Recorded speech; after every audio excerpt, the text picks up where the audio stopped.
a widow returns home. Around 1,000 years before Christ, a small family walks back to Bethlehem, carrying grief and a strange promise. Watch how loyalty becomes the seed of redemption. Naomi is older and broken by loss. She returns to Bethlehem after famine and the deaths of her husband and sons. Her heart is heavy, and she believes God has turned against her. Ruth is a young Moabite widow who surprises Naomi.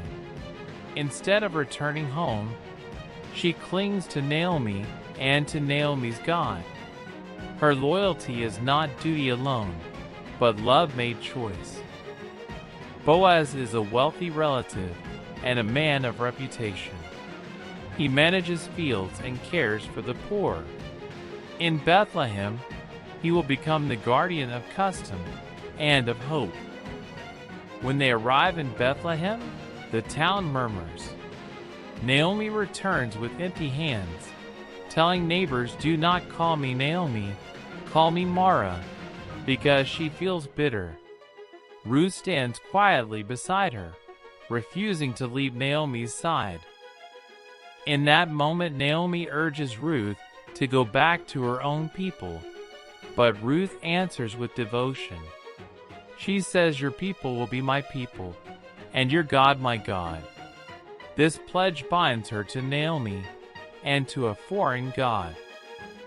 As harvest begins, Naomi sends Ruth to glean in the fields, picking what the reapers leave.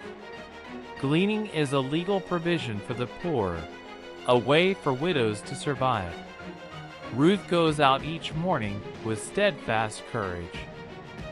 In that very field, Boaz sees Ruth.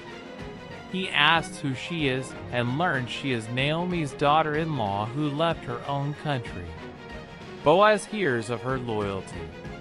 He is moved because such devotion is rare and honorable.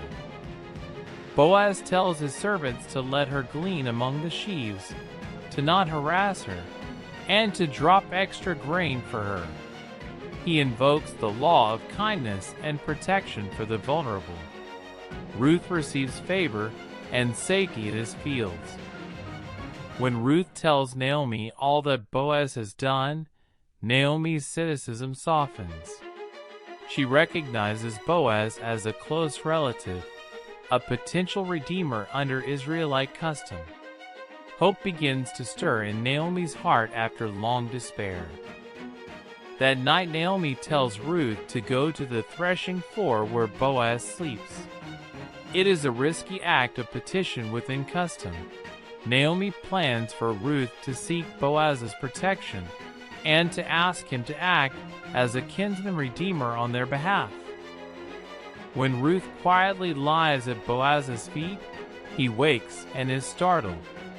She asks him to spread his cloak over her. In their culture, this gesture asks for protection and signals a request for marriage or redemption. Boaz praises Ruth. He knows of her faithfulness to Naomi and calls her blessed.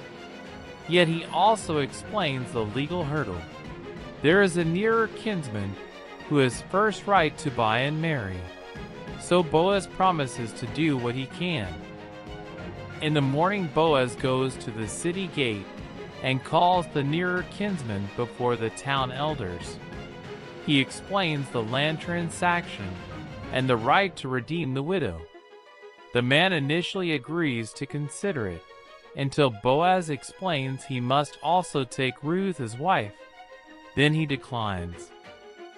Because the nearer kinsman declines to redeem, Boaz completes the legal process. He takes the right, and with the elders' witness, he redeems the land and Ruth. The sandal exchange seals the deal under Israelite custom. In front of the assembly, Boaz declares he will marry Ruth and protect her. This secures Naomi's future and restores the family line.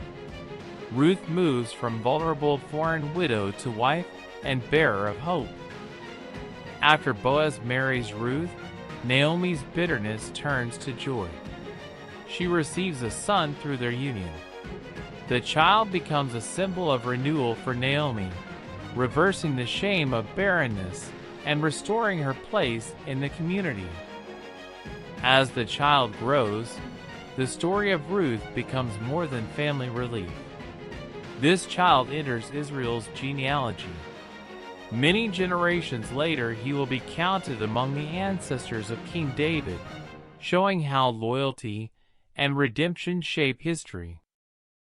This book teaches that faithful loyalty and lawful redemption restore family, dignity, and place. Ruth's choice to stay and Boaz's willingness to act show that covenant faithfulness can rewrite a life.